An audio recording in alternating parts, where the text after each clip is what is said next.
just start with a little personal history and where you grew up and how you came to Vermont? Yeah, well, I was born in Cleveland, and my father divorced my mother when I was about 11 and went to Greenwich, Connecticut. And as I got older, I spent more time in Greenwich, particularly for the sailing. But I was born in Cleveland, actually, and my father did a little skiing in Europe in the 20s. I think it was Grindelwald, if I recall, with some Englishmen.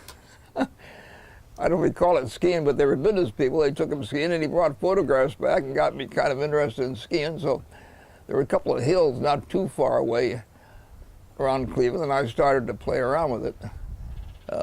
And I'm 88 and a half now, so that would be about 7 or 8 when I was playing around on skis, I suppose. And then when I went to Cornell, we skied a little place there, but there were a couple of really good skiers, and they heard about the chairlift going into Stowe. And I had the only car that would get from Ithaca to Stowe. It had the first snow tires. Back then, I got out in 42, so this would be 41. And we're getting into the big tires on the cars, and they wouldn't go through snow. The old Ford small tire would go through snow, but the big tires wouldn't. And so they spotted me in my car and said, look, we're new lifts going into Vermont, and we want to go there. Can we talk you into using your car to go there and take you with us? Well, I said, okay, so that's how I got to, I think it was probably January in 41 that I skied Stowe for the first time. When that lift went up, and I decided, well, maybe I want to move here someday. And you did? Yeah. And in what year did you move here? I moved here in 45. Okay. To Stowe, to Colchester? To Burlington area. Okay. I sailed my boat from Cleveland through the Richelieu, St. Lawrence Richelieu, and with my gal friend. And she decided she didn't like the winters, and so we split, and I stayed. What kind of boat was that? A little Stone Horse Junior. It's now in the museum, the Maritime Museum. It's a little Crocker design built in Harwardsport. And it's a little beautiful little cruising boat. It was built for teenagers to go cruising on. Now, That was the design of it. That's quite a cruise. That must have been about 1,000, 1,200 miles or something. I don't know. I used to take it to Cornell every year. I couldn't be without my boat. and you had some real adventures as a young man on that too, not just... Oh, I'm basically a sailor. I mean, I'm basically a sailor. I'm really more of a sailor than anything else. Okay. And didn't you do some long trips in that, other than sailing here? Did you? Oh yeah, Great Lakes? yeah. My kids and all. I've been at every Great Lake but Superior, and also Bermuda race and that type of thing. And we sailed to Greenland looking for the perfect iceberg to ski on. Wow. And found the perfect terrain, grappled up to it. It was terrible. The little water things come down, and it's like a corrugated roof. You can't ski it. Yeah. And Tom Watts was on Tom Wattson's boat, and we had Rousey 550s with us, I remember. And I tried to ski it, and I was scared that I'd slip and then slide down the glacier. I mean, the iceberg, and in between the boat. And I said, Tom, I'd like a life jacket. And he said, well, that'll spoil the film. So you were making ski movies in Greenland. And what year was that? Early 50s? No. This one we went with Watson. It was after we retired from IBM. It probably 78 or so. Oh, okay. So that recently. Well, that we jumped about 40 years there, right? Yeah. From 45 to, but now. Well, I was very interested in skiing, particularly deep snow skiing. I was always interested in that. And I did a lot of helicopter skiing, Canadian Rockies, and got a lot of friends and involved, and we took a week in the Bugaboos for 21 years. Just put our friends in because they were having all guys in originally. And European Octoon, you know, and everybody fighting to get the. And I thought this was ridiculous. So we formed our own crew, and I was the one that did that, and we guaranteed to take the whole lodge every year for 21 years, and we had a blast. We had about half girls and half guys, and it was wonderful. And that was with Hans Moser? Yeah. When do you think was the first year you started going? When did you meet Hans Moser? Well, I went in '68. Okay. When the first year the lodge was up, the Bugaboo Lodge. And he'd been doing it for 2 or 3 years. Well, he'd been doing it in the lumber camps. He didn't have any lodge. Right. And but using the helicopter for a couple of years by then, and yeah, this was the first year I went with Bob Smith, the Smith goggles and and all, and I went with his group, which was the first year the Bugaboos were open, and went ever after. In fact, Hans has been here quite a few times before he died. Yeah, Margaret, we just saw Margaret this last winter. She went. So you moved here and started this business? Well, this was one of my father's ideas. He was in Washington a good part of his life on the tax, trying to change the tax system in the United States. And what business was he in?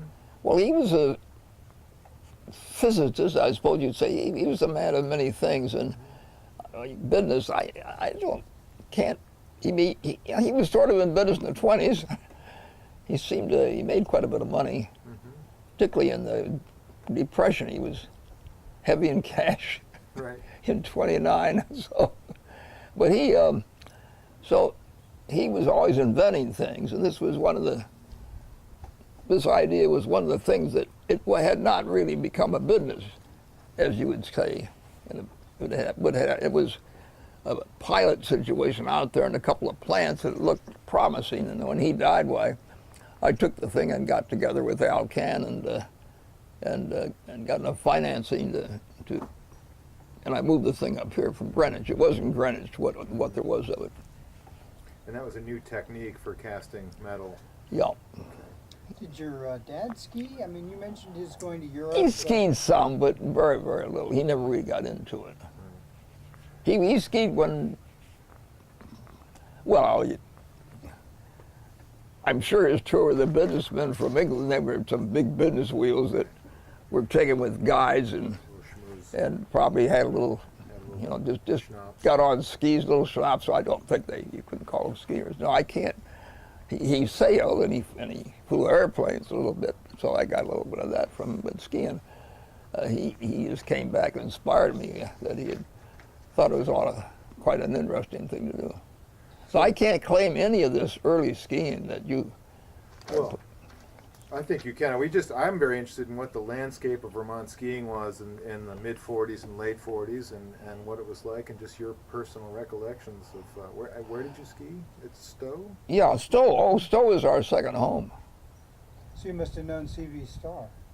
Yeah, as a matter of fact, I did. In fact, this gentleman here worked for TV Starr. Peter Bartholomew is the Stohoff. He had the Stohoff for many years. Oh, okay. And I battled with Starr off and on because I was ahead of the timing in Stowe, timing the race. We had the best timing in the world there for quite a while, and the most precise timing. And Starr, there was no limit to the amount he'd let me spend on trophies. Give the skiers, he took the 10 best skiers out of Europe after the FIS and brought them to Stowe, and that's put the thing in the back. Tony Seiler was one of them that skied when we were timing him, and he got to the bottom of the ski and just crossed the line, and he jumped the eye. We were the first one ever to have an electric eye. And he jumped the eye, and boy, those Austrians were pretty serious skiers, and we would have had to wait to the end of the race and average all the watches and everything else, and then weight the thing. And I in my usual, and I got this from sailing. I mean, I'm basically a sailor. That's where my real art is. Very commanding, and I said, everybody shut up. And Sepp poked his head at the door, along with a fellow from the New York Times, said, he didn't jump the eye, did he? Oh, no. And we took the hand time, and I just took a little guess as to what it would be. And of course, Tony came out just a little ahead. So who were the big skiers in Stowe in the late '40s, and who was the best skier on the hill? Was that Sepp or? Oh, you Sepp? Did you say Sepp? Yeah, I was going to guess it was. Oh, I'm not a good skier. No, I was thinking who was the best? Well, how was Pepe Gobble? He must have been. Well, he was excellent. You know, there were tremendous skiers that were brought over. They were just awfully good. You know, Bob Borden was one of the best. He used to be in my dad's band. Yeah, Bob was technically one of the best skiers in Stowe for years. Yeah. I was a kid. Oh yeah. Great artist too. Great everything. Yeah. Trumpet player. He was the marketing director at Stowe. Is that right? As well as ski instructor extraordinaire. Yeah, I think Bob would not want to be called the marketing director at Stowe, but I think he was above that. I think he basically was. He was Renaissance man, wasn't he? Yeah. Many talents. Well, he was just very talented and he married this gal that had a lot of money, and that finally broke up. I heard he came up with that ski capital of the East. Say again? Ski capital of the East. Where that came up, I don't know. The ski capital of the East was, I think it came up about the time that I was here, and I don't know who came up with it. Whether George Morel or something like that came up with it. Now, did you know George or stay at the lodge? lodge? Oh, yeah. I was practically a perennial customer of Longwood back then, which was Janet and Chuck Savage's, and that was where that and Woggs's place up, the Foster place, you know, where the sort of in places, you know, the Stowe had a lot of characters then. We really was very different. Things are moving awful fast. I'm glad I'm getting off the train. Well, it had kind of a community feel too, didn't it? Oh, absolutely. And I was with Howard Head when he was trying his first skis out there in the toll house, and he brought a pair up. One of the instructors flexed them and broke, and he brought it broke. He said, "Please just try one."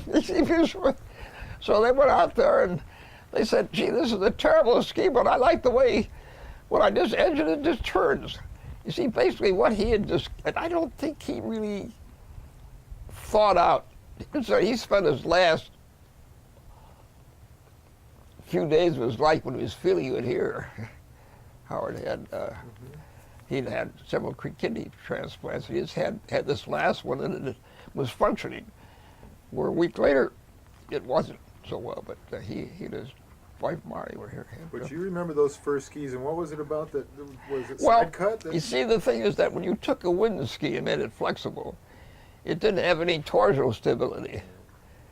And his ski was very flexible. In the first place, just two sheets of aluminum. In fact, he had even lost his first models, and I grabbed one out of a barn and sent it to him. But it had no edges on it, just except the aluminum, and it was very flexible, but it also was torsionally stiff. He had corrugated cardboard that he'd stuck in between and glued the two things together. So just originally. 2 sheets. So the base of the ski was just a sheet of aluminum. Yeah, oh yeah, and then the top, No and it plastic. just no paint, no anything, but just aluminum. Right. With cardboard guts. It had, From what you well, like remember. a cardboard box that has these little Yeah, corrugation. corrugations, and he they was glued together, Yeah. and the damn thing. But when you chip it, it just turned, and that Because was it could hold, it would bend, and the side cut would. well, it didn't wash out the tails, and then the tip because it had a little torsional rigidity, even though it was tremendously flexible. And Sepp Bruce had designed the waist and all. He had designed the ski, and I remember the instructors. Well, this never get anywhere, but my God, it does have a feel to it. But Howard would have quit right then, I think, if they'd have broken that last pair of skis. So they were flexing them. Yeah, and Too then hard. Well, not a little flex, they'd break, and Okay. but not on the Toll House Hill. They were right there. So they skied fine, but you just couldn't flex them too hard, or they would Well, just break. yeah, this The Austrian test. Christ. So it wasn't. So it took a while for that to catch on, but it did. Well, basically, Howard was a very detailed. wasn't a very nice guy in a lot of ways until he married his last wife, Marty. She brought the human side of him out. He was much more pleasant. 'Cause I was skiing with Howard when he made the worst decision in his life. He never was a good skier. One of the reasons he developed these things is he couldn't ski very well, and he couldn't play tennis very well, so he made a bigger racket to hit the ball. But he was not a good skier, and I happened to bump into him, and I had just gotten a hold of a pair of fiberglass skis that came from, I think, Austria. They'd given us a pair to the ski patrol. The ski patrol had used them a couple of weeks, and they'd lost all their camber. And they'd given to me to try with a fairly long ski. I think it was a 210 or something. And I saw Howard there, and I said, Howard, I've got these. He said, what skis are? I told him what skis were. I said, they're out of fiberglass. He said, yeah, I've heard about them. And I said, they've lost their camber in 2 weeks. And Howard said, I will never make a fiberglass ski. I make a ski that lasts a lifetime. In fact, you can send your ski back to my company and I will refurbish it for $20, something, whatever, and it becomes a brand new ski again. He said, I would never go to fiberglass, and that's why they didn't go to fiberglass. He had the whole world by the tail. The ski, he never quite went into the racing group because it wasn't quite for that, but for 95% of the skiers, he had these ski. And he had the world by the tail, and his inability to realize that you could eventually, I'm surprised you didn't realize you could weave the cloth so it would hold up, because that's what eventually happened. But he actually, of course, by the time Head saw that they were losing their market, they tried to buy a couple of fiberglass companies were making skis in Austria and Europe, and the government of those countries wouldn't let them sell because they didn't want Head, and so Head was out. He finally sold the company, as you call. How did he set up a plant? I mean, did he have to invent a press to laminate that ski and manufacture it, or? Yeah, he set up all these things. He worked for aircraft companies during the war, and he knew about adhesives and all. Howard was a very good engineer. He was very, very, very meticulous, and you know the thing he did that probably nobody thinks of now. The sports stores were beginning to get into the ski business, and the specialty skier was getting in deep trouble because the sports stores would buy these things and sell them for way down lower than anybody else, and the sports little stores would have to carry an inventory over the summer that they couldn't sell, and then they have to discount it way down, and they were in deep trouble. The little specialty shop. Head went into them and said, "I will set one dealer up per area, and they will have no competition, one dealer per area. And I will never cut the price of a ski. I will never allow my ski to go on sale."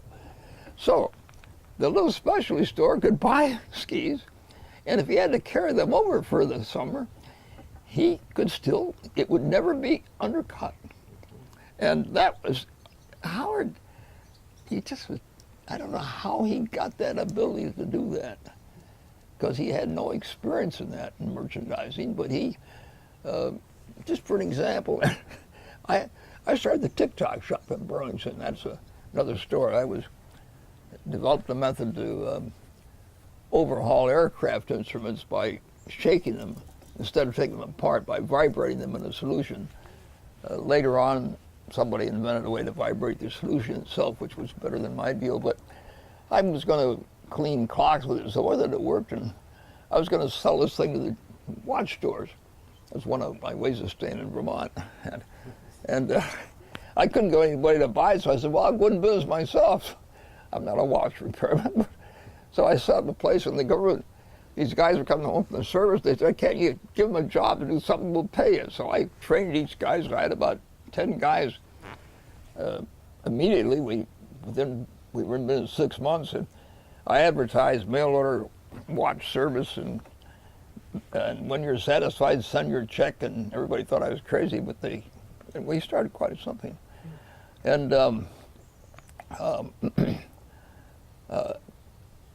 no one would take on Howard Head's. Woods was the only store in Burlington.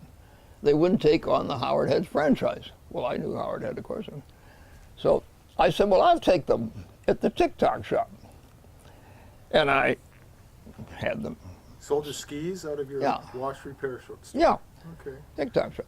And every time, I knew a lot of the skiers, and I was skiing on these things. I was testing the skis quite a bit. You know, I mean, these things, and I was selling people in Stowe on these head skis.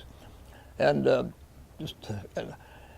each time someone would want to buy a pair of skis, I'd send them to Woods and talk to Averly's father, I guess it was. I forget. Anyway, Sid, I keep thinking. But anyway, and see, they were $60 at that time, and the Woods store never thought that they'd ever sell, any ski would ever sell for $60.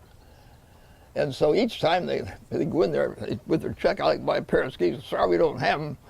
Well, where can I get them? Well, I guess. And so and after about 10 of these sales, Woods came over to me. "Can I have the franchise?" I said, "Yeah, I don't want to sell skis." So that's how they got to. I was just in it for that time. And was your shop right downtown? Yeah, right across from the Woods store. Yeah. Oh, right across from the Wood store, which is also right on Church Street. Yeah, yeah. Well, we were just off Church. Yeah. Oh, okay. I didn't know about that. Yeah. There's also I've heard that maybe Howard Head was on to side cut early on, or is that just a function of torsional rigidity? Howard Head knew very little about any side cut. Sounded like Sepp Rush designed Sepp that. designed, the Waterbury Ski Company made the Sepp Rush ski. It was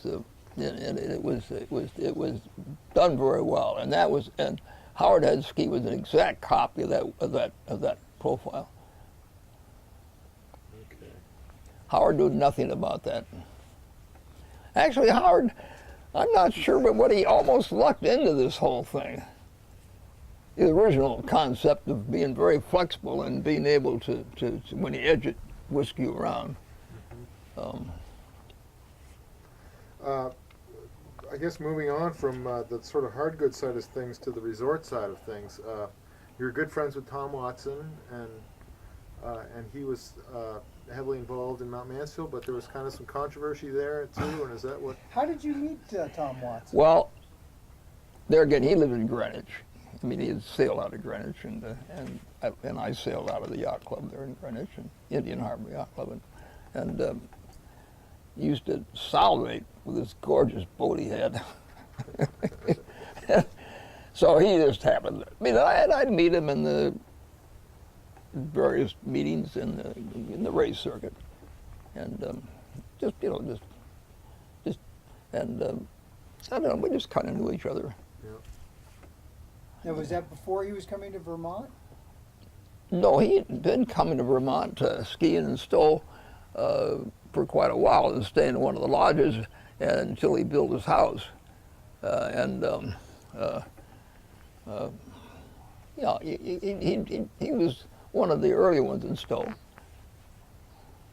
And what type of personality was he, and how did he fit into things back then? Well, they were very nice family. Kids very nice. Unfortunately, they never set the world on fire, but of course they don't have to. Tom was basically a sailor. He could ski, and he loved to ski, but he was never a really good skier. I ski with him an awful lot, and I ski with Olive a lot too. But they were just nice, very nice people. And he was involved in the early ownership of the Mount Mansfield Company? No. Okay. No, he had stock in it, but he was not involved in financing the early part of this. Why did he go start Madonna Well, when he had Stowe and everything? It was already a mountain. But Oh, he was asked to. He didn't start it. Okay. I think he was asked to come in when they were in trouble financially, if I recall. And I told him not to get into it. I said, a rich man in a small town of Vermont can't do anything right. And boy, every once in a while he'd say, Bill, I'll never not listen to you again. He practically gave that away just to get it out of his hair. And the funny thing, we were having dinner with Sepp Rusch, and Tom was on the phone when Tom made a big fuss over Stohoff. He didn't want the ski company to buy Stohoff from the Star estate, because he said, "What the heck do you want to buy that?" And so forth. And so Sepp had called the Star, and Neil said, "I just tell him you'll buy stock." So we were there, it's all after dinner. He calls Tom back. I said, Neil said, "We'll buy your stock." He owned he had about a third interest in it. And Tom said, "Oh, fine." Tom was a businessman. And he said, "Fine." And he said, "Oh, but can they still come over from Madonna and ski Stowe on the path?" He was afraid that they'd shut him out of that. Tom grew up to pinch pennies. His father before him, and also Tom's father, drank. There's a story, well, it's true, that Tom's father, a very young man, was selling sewing machines out of a cart, and he made a big sale, and he got into a bar and drank and fell asleep in the bar for the night. Came out the next morning, his cart was gone, stolen, and he had to work a year to pay back that debt, and he never drank a drop again. Never. And he never would allow his kids to have a drop. And each one of them, both the brothers, had trouble later on with drinking because of that. When they got from under Tom, under his father. And so don't forbid your kids to do things. Right, it'll drive them right to it. Well, going back to hardware a little bit here, how did you get into making a binding? Is there Well, there wasn't anything out there that would see. I was interested in tree skiing. I have terribly flat feet, and I have a very hard time edging, particularly back then with those leather boots. And I always liked the tree skiing. Also, I knew a little about ski design, because at the same time Head was developing a ski, I was working with Avco on a ski. Now, this was just after World War II or later on? Yeah, after World War II. Right at the same time. I mean, I credit Howard Head for keeping me from getting into the ski business because it's a terrible business, and because mine didn't work near as well as Howard's did. And then that's the other thing I got with Tay Manufacturing made the first metal ski that was of any note in the United States. Who They did? were Tay. Tay T-E-Y in Connecticut. There's been articles about that. They made snowmaking equipment. They originated that too, his group. Very, very, very good people. I mean, smart. He made that ski that Johnny Seesaws took over and had made later on in Europe. It was an all-metal ski. I don't know if you remember that or not, but anyway, so getting back to skiing, I knew a fair amount about skis and what made them work, and I liked the trees. And I'd take the tail end of a Northland ridgetop and make transverse side cuts in the ridge so the tail would bend like that. I'd lean back and just go through the skis like water skiing. And the national team used to try to follow me and they'd kill themselves. They couldn't turn. What did you do to the ski again? Well, you know, modify all it? the skis in the old days had ridge tops on the wood ones, you know. A ridge going down The center. longitudinally. Yeah. Right, Yeah. yeah. And I just took and made a bunch of saw cuts in Oh, it. just the relief cuts. To Yeah, let it just flex, and, I see, yeah. And then I'd lean back and I would bend and just ski through the water ski through the deep snow of the trees. Right. And in fact, they used to wait for us in the octagon after a big snowstorm to come down, Kip Solidell and myself, to come down and make the first tracks on the nosedive because they couldn't ski it. Can you imagine that? Everybody waiting for you. Yeah. To make the first tracks.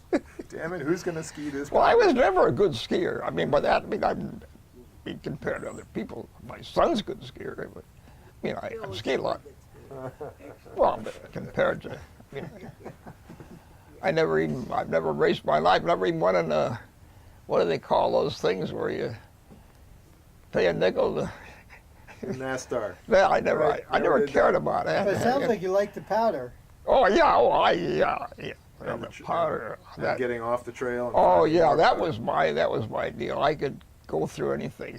What were the good trees back then Well- at Stowe? Where did you go for good trees? Anywhere. Yeah, it was all trees. Yeah, sort of over by Perry Merrill area over in there a lot. But that gets back to the binding. Now, there was no binding that would let you out in a slow twist. And that's what you'd get if you would get into a problem with catching tip of the ski route or something. And that's, people were getting sprains and so forth. And so I made the binding for myself. And then, see this, here's the, I never wanted to really market it, but Johnny Seesaws, Bill Parrish, got a hold of me and wanted me to market it. Now, Johnny Seesaws was a shop in Stowe? No, Johnny Seesaws thought it was was a- Bromley. Yeah, right. It was a roadhouse in Bromley. Yeah. Okay. So here's some stuff that, Okay. here was the original. So you can see the design has changed a little bit. Would you tell me something about Johnny Seesaws? And then I'd like to go back to the binding, because I've tried to find out some history on that place, and what do you know about it, going way back? Well, Bill Parrish. Yeah, Lady Swinus had married And his when- sister to. When did they acquire it? And It's a good article on Johnny Seesaws in Skiing Heritage. One in the Heritage. oh, okay. I think they did have one there. Yeah. Very good one, and Group that came there all the time. And they rebuilt This is an the late old building. 30s, early 40s. early 40s. Into the 40s. I Yes, see. well into the 40s. They had a wonderful So they just knew how to party. Absolutely. Okay, all right. And that's why it was so. Well, it was, it was really a very, very, it was like logwood. I mean, I would say the two of them were very much like they were Rustic, rustic, exactly. rustic luxury. And rustic luxury. They had the carriage trade of people that were more sophisticated. They were kids. They were sort of people that maybe weren't the best skiers. And but they had a following that was so loyal that. So, and he wanted to get into the binding business with you? Well, he got into the wholesale of ski equipment, I see. and he recognized my binding as being the way to go. And there's a note there from him. Am I going to get to keep this? Yeah, oh yeah, you can have that. Yeah, okay. Terrific. But this was his.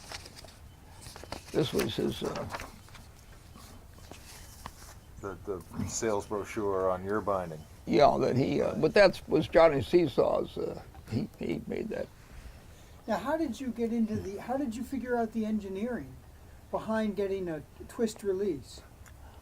Well, in the first place, I knew that you skied, and particularly in deep snow, by pushing my step on the ski and the ski bending. Then you didn't twist the ski to turn. And so all you had to do is edge it. And the cable edged it, see. See, it never worked without the cable. The cable was the thing that gave it the edging. And like David, who became cabin driver with the team, he skied with these up until high school, the end of high school, with racing and everything else. So now you just would use whatever front throw or whatever cable tension device. Yeah, well, the Dover was the one that would let you go back then. It was the first release cable. And that was for forward fall. Forward fall, yeah. And so this would have, did you predate Marker's Simplex or the Nevada? Oh, yeah. Yeah, I was going to say, what year The are we looking marker- at here? Yeah, When I did was you right. design that binding? Havam was right about the time I was messing around too, you know. Yeah, The Havam binding really worked, but they moved the cable hitches back and then it wouldn't work. See, when you pulled the heel up, we used to ski with pulling the heel way up, and the Havam binding had a turntable and two little prongs in the front, and it actually, it wasn't flexible, but it was the first release binding, I think. Then Mitch Cubberly came along with one, and That it was Cub. all over. The thing is that Parrish claims that I was the first one to come with a real flexible release, but very close to that, Bale came along with this turntable, the 360-degree turntable, which didn't work very well. Again, what year? Well, I started playing around with mine about 46. I was using her stove to heat treat my springs. He'd make these springs and heat treat them on the stove and use my good Revere pan covers to hold the heat in so they'd get properly hot. And I lost more Revere pan covers to these springs. Yeah, but I didn't try to push these things until the 50s. I mean, I didn't try to. And then I made all my employees put them on later on and all that, so I didn't have any breaks. And it skied well? Oh yeah, you back then, with the ski terrain and all that we had, they worked quite well. Again, the secret of it was the cable holding you down so you could edge. Right. And if you see the cable, the low hitches are depending on your weight. Did you have to cut a ridge or anything into the boot like the? No. It was Another thing, I did have toe irons for this thing as well as the front thing, but in the bugaboos, sometimes the helicopter couldn't pick us up with bad weather, and we'd have to hike out. We all had skins, and so this thing would turn into a turin binding. You just take the low hitches out of the low hitch things. Yeah. And Rondinette. you have turin binding. And that was all part of the whole thing. So it was really necessity in your own life. It was Yeah, oh yeah, I had no end. I've always had enough sense to stay pretty much out of businesses that are as tough as that. Howard, he made a big one when he was able to get it like he did. And again, one of his deals was to the smallest ski shop didn't lose money on his product. They were all going broke back then. just like today. Some things don't change. Did it seem like it seems like your center of gravity for skiing moved west at some point? Yeah, but it was east to start with, except for Sun Valley got going, as you know, early, and of course there were some loyal people around Colorado that skied some. But the timing and all, and the real skiers were here. Warren Witherell was here a couple of days ago. You know, he had a lot to do with the Eastern skiers in the Olympics and stuff. Sure. Park Academy. Sure. Yeah. What was it like going heli skiing in 60? 68 was my first year. Yeah. First year. How far along was Hans? What kind of operation was he running then? I've been in the last few years, but I can't imagine what it was like initially. 68 was the first year of the lodge. Before that, they'd stayed in the lumber camp. Right. In 68, they had a lodge, and Hans always thought that we would want to save money a little bit, so we flew into Calgary, and he had us set up at this little hotel across from the bus station, and you had to run down the hall to the Johns. $5 a night. but then we got to the Bugaboos, and the Bugaboos was actually our first year we had a lousy year. We didn't make a minimum even then, because it rained all the time. And it was lousy. But that was the first year we went back after that. So. Hans, you asked about Hans. Hans is an amazing person. You know, he was so much more than just a skier. He's just so many things. Filmmaker.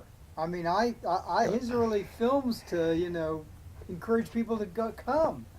He was just incredible. You know all the stories, and then he was in Yoho and taking some filming there. But the fellow that first tried to push helicopter skiing, the Forester, Art, in Banff, Patterson. Art Patterson was the first one, and I think someone at that time said, "Why don't you get Hans to help guide you when you try this?" And Art hired a helicopter or something, and they went up down a couple of times. Then Brooks Dodge got into this thing somehow, and encouraged Hans to try this thing and to expand it. And the first year they just had a few people in the lumber camp for a couple of weeks in March. And then Brooks kind of encouraged him to, how about a lodge? Well, Haas was pushed all the way. He just couldn't imagine spending this kind of money. Even people used to always give $25 to hold a position next year, and a lot of them just wanted to say, "Well, I got a mission," and they never came. And he'd always give the $25. And I said, "That's just to say to somebody you're gonna go to the Bugaboos, it's worth $25 whether you go or not." And he had to be pushed to raise these things, and he it's a long story, but he had a lot of ups and downs. He leased Panorama, in a bad year. He started to branch out a little bit and started losing money, and then he went in the stationery business of all things and lost his shirt. And the people in Calgary that had put money in the bugaboos, they wanted to kick him out. And because he was taking the debt of his stationery business and trying to have it part of the helicopter thing, because he couldn't, the bank wouldn't, anyway, he was in debt and didn't know how to get out of it and so forth. And I said, Hans, he came here with his financials, and I talked with my guy, and I said, look, you got control of the stock, tell them to go screw themselves, raise your salary from $50,000 a year to $85,000 and pay off the debt, and tell them to go suck eggs, which he did. So we were pretty good friends. Can I jump in? I'm just curious if you knew Erling Strom. Well, of course. Now, did you have a connection then to going out? In Cinnabon? No. I was strictly, I'm a sailor. I mean, I knew Erling from Stowe. And I knew his wife, who did not think very highly of me because I think it was circulated around like girls, I don't know, Sigrid. And then Siri, the daughter, was very pleasant, and she went with a helicopter pilot for quite a while. Did those two know each other, Mosier and Strom?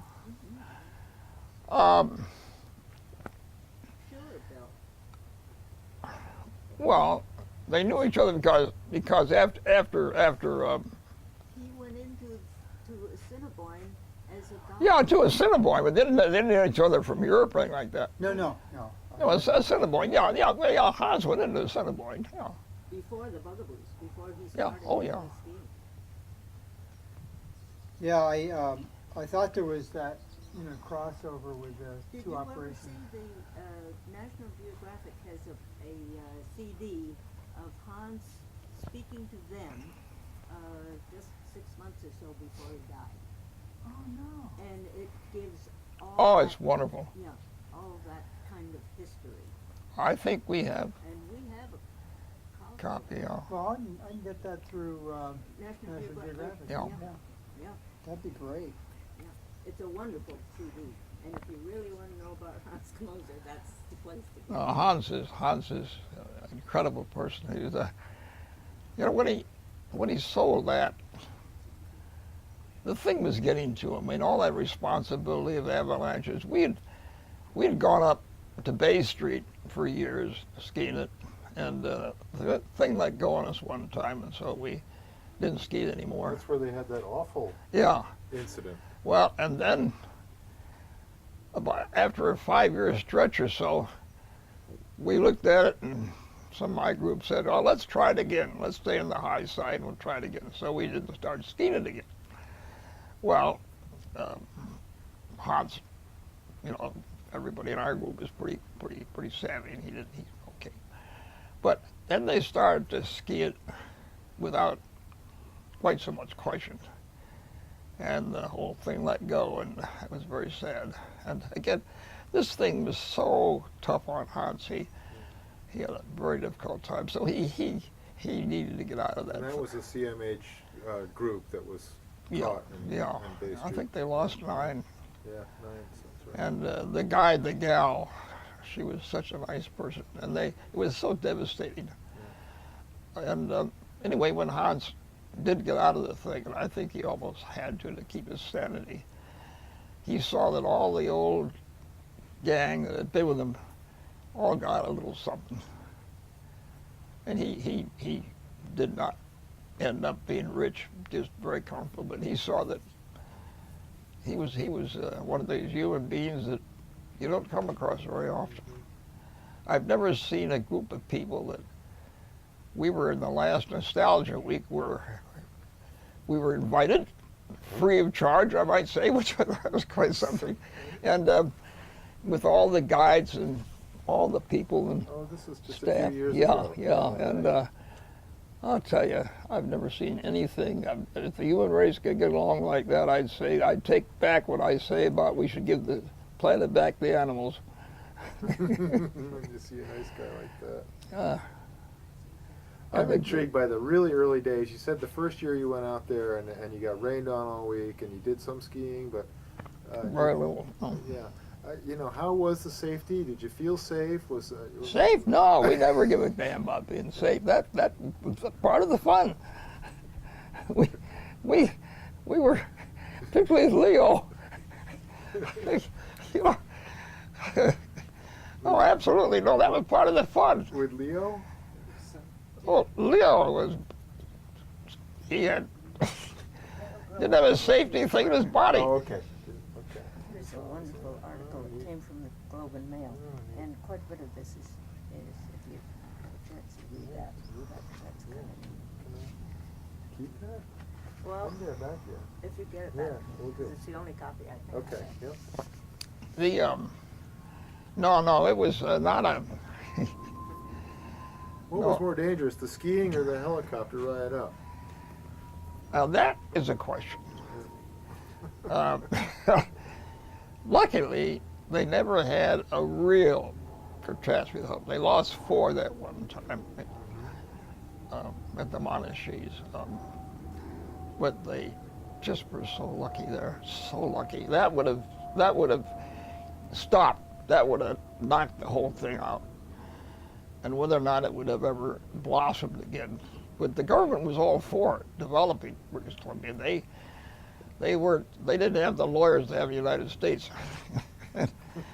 So no, that was a close one.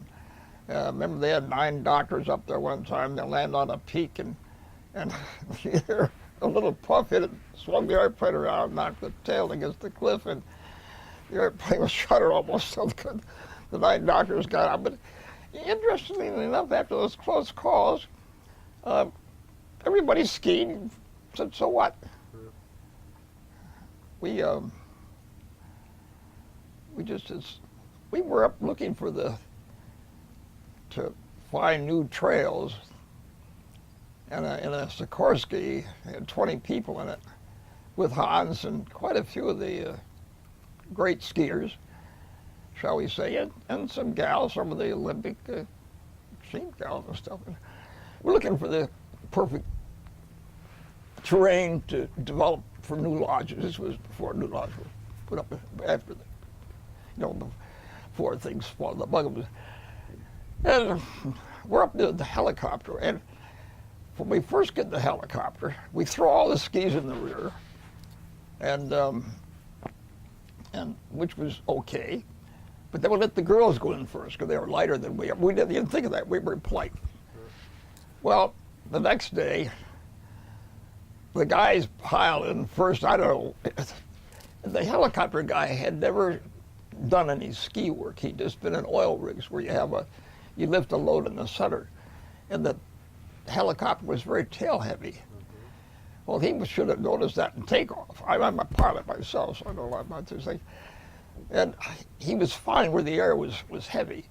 But as we got up high, 8,000, 9,000 feet, and the air was thin, he lost it, and she started to spin downwards. And we lost about 4,000 feet. And he caught it, because the air was getting heavier, and caught it, and then he lost it again. We damn near crashed it. He caught it about 500 feet above the terrain. And Hans, he's up there in the right seas. Get those goddamn skis out of the rear! Get the skis. The skis were in the tail. Yeah. We get them up there, get them up there. Get them up front. Right. No panic, get them goddamn metal on it.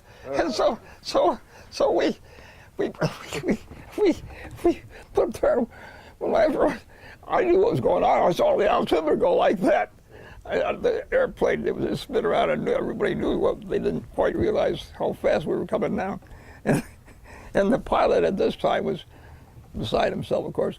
Now I said, now, get up to that, let's get that peak up there. And so the helicopter flies up, and there weren't any skis on this helicopter. This is great big Sikorsky with 20 of us in it. And so he couldn't set it down. Well, with the great wind, you couldn't see. And he wasn't sure how high he was above the train, but we had to jump out like we were going to parachute. And we didn't know how far it was before we'd hit the snow, so we all climbed out one at a time and falling on top of each other and all, and that wasn't quite so bad, but then they threw the skis at us. And here we are, this big noise, this chopper, big snowstorm from the skis, and we're there. Finally the chopper goes away. We're all sitting there. These are these Olympic skiers from the national team. This is, and I said, okay, well, come on now. So you almost kill yourself twice, so what? You know, and so we put them on, put skis on. The funniest thing you ever saw was a little breakable crust up there. We were above the tree line. And on this sort of lip that the helicopter didn't want to sit down and knock it off. And everybody fell down. We were all shell-shocked. And then we all started to laugh, and finally, it reminds me of a lightning strike. I was struck in a sailboat one time, and all we knew was happening with a great big flash, and we were all kind of like zombies. Nobody hurt. But we were shell-shocked for about 5 minutes.